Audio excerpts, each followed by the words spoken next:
if the US can remove a leader it calls a narco-trafficker, was to stop Russia from using force against a neighboring leader it calls a terrorist, was to stop China from arguing that a political leader in Taiwan is a separatist who threatens its national security and using that as a justification for military action against Taiwan. And I ask you, can a superpower legally depose a sitting president? The way that they arrested Maduro and his wife, brought him to the United States, was this a legal operation? The year is 2026. It's 2 a.m. in a foreign capital, and the U.S. Special Forces are descending on the presidential palace. By sunrise, the country's sitting president, Venezuela's Nicolás Maduro, is in American custody on a plane and out of the country. U.S. President Donald Trump says the American military has captured President Nicolás Maduro and his wife. Maduro said that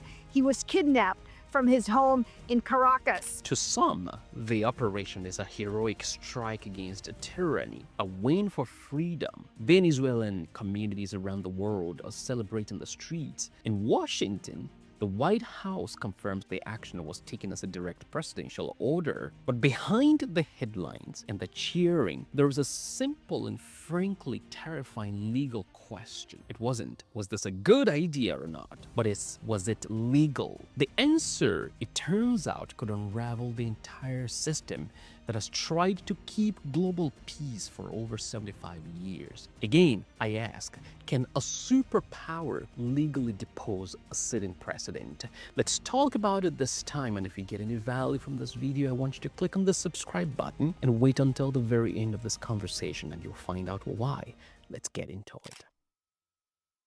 To figure this out, we can't just go with our guts or our political opinions in this case. We have to look at the rules, because for decades, the main rule book for how countries are supposed to behave has been the Charter of the United Nations. You can think of it as the closest thing that we have to a global constitution. At its very core is one simple idea. A state's sovereignty is its absolute authority over its own territory and its own people. It's the principle that a nation is its own boss within its own territory and within its borders. This isn't just a suggestion. It's written right into Article 2, Paragraph 1 of the UN Charter, which says the whole organization is based on the sovereign equality of all its members. And flowing directly from that is maybe the single most important rule in all of modern international relations. Article 2.4. It states that all nations shall refrain in their international relations from threat or use of force against the territorial integrity or political independence of another state. Now, the language here is very clear. You can't use your military to violate another nation's borders or to overthrow its government. This is a foundational ban on force, the cornerstone of international law designed to save succeeding governments from the scourge of war. As the Charter itself says, there are only two explicit recognized exceptions to this ban. First, there's the right to self-defense under Article 51, but that only applies after an actual armed attack. And second is when the United Nations Security Council itself authorizes military action to keep the peace under Chapter 7. That's it. Those are the rules. So the question really becomes, does flying into a country and arresting the president fit into one of these two narrow boxes? And that will lead me to the case against superpowers here. Now let's imagine we're in a courtroom. The prosecution representing international law has a pretty straightforward case. On January 3rd, 2026, the United States used a military force inside the territory of Venezuela. It did so to grab and remove the head of the Venezuelan government. Now this looks like a textbook violation of Article 2.4. It was a direct use of force aimed aimed squarely at the political independence of Venezuela. And it's not just Article 2.4 in this case. There are other international agreements that back this up. For instance, a landmark 1965 UN General Assembly resolution states flat out, no state has the right to intervene, directly or indirectly, for any reason whatsoever in the internal or external affairs of another state. It goes on to say that armed intervention or all other forms of interference against a state are illegal. So on the face of it, this case seems open and shut. A military raid to depose a sitting president is a flagrant breach of the most fundamental rules that we have here in the Charter. But of course, the superpower has a defense. In fact, it has a few of them. Let's go through them here. Let's hear from the defense, because there's no country whatsoever that would just admit to breaking international law. They would argue that their actions were justified and there was a loophole in the law, or that we should read the rules differently. In a scenario like this, the US would probably make three main arguments. Let's go through them one by one here.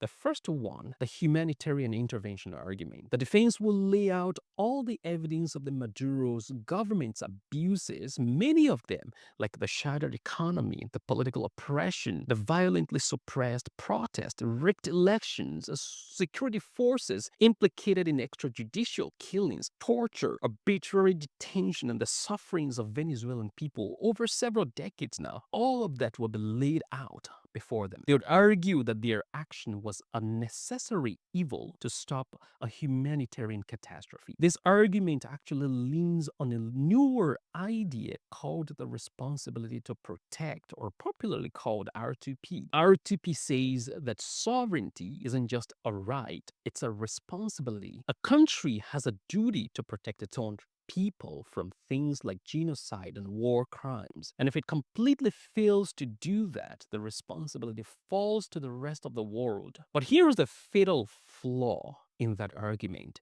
You can't do it alone according to the Charter. The R2P doctrine is crystal clear that any military intervention must be authorized by the UN Security Council. There is no right for a single country to decide for itself to use force for humanitarian reasons. And in our scenario, there was no Security Council vote whatsoever. You would have permanent members like Russia and China who are almost certain that you would not get an approval for them to veto such an action against an ally. So the humanitarian argument, while it might pull on the heartstrings, fails the legal litmus test. The second argument is that we were invited. The defense might claim that a prominent opposition leader, one the US recognizes actually as the legitimate president, asked for help. That's a classic move, actually, but legally, the ground here is incredibly shaky, because for an invitation to be under international law, it has to come from the government that actually controls the country. An opposition leader, no matter how much you support them, just doesn't have the legal authority to greenlight a foreign military intervention in their own country. The third argument, which is probably even the strongest argument, is the self-defense argument. The US would claim that the operation was based on narco-trafficking charges against Maduro. The lawyers would try to frame this not as a simple arrest, but as an act of self-defense against a threat to American national security. Now, this argument runs headfirst into the famous 1986 World Court case, the Nicaraguan versus United States, which reflects customary international law as interpreted by the ICJ, not by the US law. Back then, the US was supporting contra-rebels fighting the Nicaraguan government, arguing it was helping defend El Salvador from Nicaraguan-backed rebels at the time. The court completely rejected that argument. It ruled that to claim self-defense under Article 51, you have to be responding to an armed attack. Helping rebels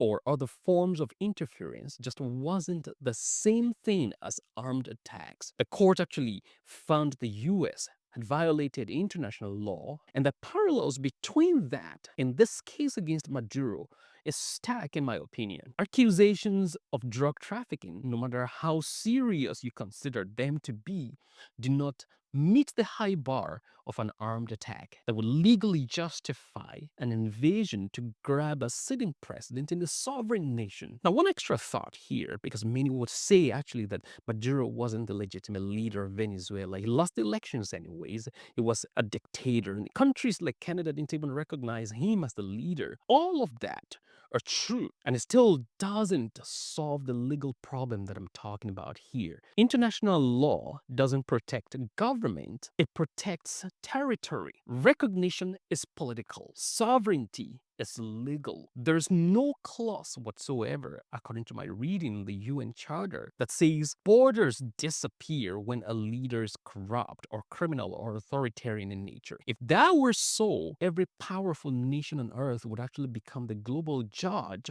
of who deserves to exist as a nation or not. And if criminality voided sovereignty, then Saddam would have lost it, Gaddafi lost it, Assad lost it, and Putin himself would lose it. And I know I've said a lot here, and this is a comfortable place to draw your attention to the fact that I'm not debating blue versus red, who is right or wrong here. I'm not defending Trump or going against Maduro, which in reality, anyone who would be in support of Maduro would need a shake in the head. But that's not really my concern here. I'm just looking at the legal backing. A sovereign state having its leader captured by the US, and I'm trying to examine, is this legal or not? This is the way we love to look at issues on this channel, issues about geopolitics and even national issues, especially in Canada and in North America. So if you find any value from this conversation, please click on the subscribe button to support the work. It goes a long way in helping us. Let's get back into the conversation. So what's the verdict, right? Based on the strict reading of the UN Charter and modern international law, the operation to remove President Maduro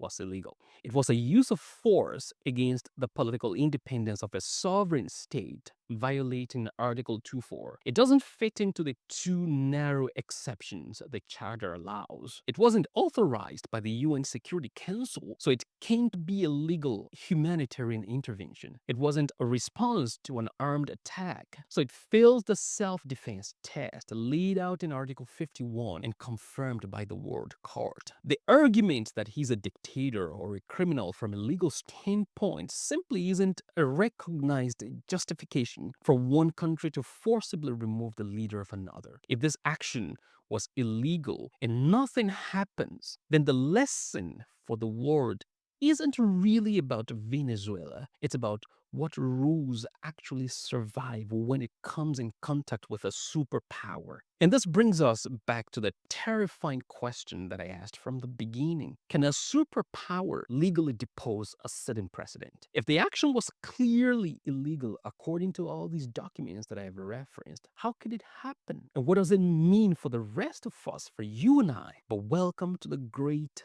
enforcement gap in international law, because unlike the law in your country and mine, there's no global police force or a court system that can force a country to do anything. The whole system runs on countries agreeing to be bound by the rules, mostly because they see it in their own self-interest to have a stable world. The body that's supposed to be the enforcer of all these laws, the United Nations Security Council, is often paralyzed, actually. Any of the 5 permanent members, the US, the UK, France, Russia, and China, can actually veto any decision, effectively protecting themselves and their allies from any consequences. Russia does it to block actions over Ukraine. The US would absolutely do it to block condemnation of its actions in Venezuela. This lets powerful countries create what's called fait accompli, a done deal. They act first, and the debate about whether it was legal or not comes later. Since there is no global 911 to call, raw power and military might becomes the deciding factors. And this is where the real danger lies. The precedent. When a superpower smashes fundamental rules of international law, it doesn't just get away with it. It chips away at the rule itself. It creates a new normal by acting alone in Venezuela. Venezuela, for instance, the US is basically arguing that the ban on force isn't absolute. It's suggesting that a powerful nation can actually decide for itself when another country's government has lost its rights to exist. Now, what's to stop another superpower from using that exact same logic either now or in the future? If the US can remove a leader it calls a narco-trafficker, what's to stop Russia from using force against a neighboring leader it calls a terrorist? What's to stop China from arguing that a political leader in Taiwan is a separatist who threatens its national security and using that as a justification for military action against Taiwan? The United States has spent decades building and benefiting from a world order based on the idea that borders are sacred and that starting wars are illegal. By ignoring those very rules, even for a cause that many see as just, I think it hands a loaded gun to all of its rivals. It gives them the perfect excuse for their own future aggressions against other sovereign nations. Again, I ask you, can a superpower legally depose a sitting president? According to the laws our world is built on, the answer is a clear no. But the more important question is what happens when they do it anyways? The law is clear. Power can create its own reality. The danger is this hypothetical operation isn't just that a rule was broken, it's that the rule itself gets weaker for everyone every time a nation gets away with it. When a system of law only applies when it's convenient for the powerful, it stops really being a law, then it's just an etiquette, it's a suggestion, it's not a command. The question this event leaves you and I with isn't just about what happens in the capital city in Venezuela, but what it means for the next time